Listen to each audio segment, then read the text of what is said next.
قال ألم أقل لك إنك لن تستطيع معي صبرا قال إن سألتك عن شيء بعدها فلا تصاحبني قد بلغت من لدني عذرا فانطلقا حتى إذا أتيا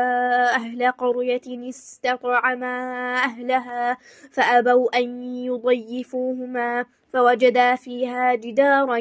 يريد أن ينقض فأقامه قال لو شئت لاتخذت عليه أجرا قال هذا فراق بيني وبينك سأنبئك بتأويل ما لم تستطع عليه صبرا أما السفينة فكانت لمساكين يعملون في البحر فأردت أن أعيبها وكان وراءهم ملك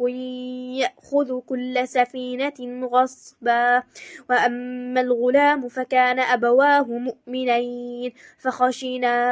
أن يرهقهما طغيانا وكفرا فأردنا أن يبدلهما ربهما خيرا منه زكاة وأقرب رحما وأما الجدار فكان لغلامين يتيمين في المدينة وكان تحته كنز لهما وكان أبوهما صالحا فأراد ربك أن يبلغا أشدهما ويستخرجا كنزهما رحمة من ربك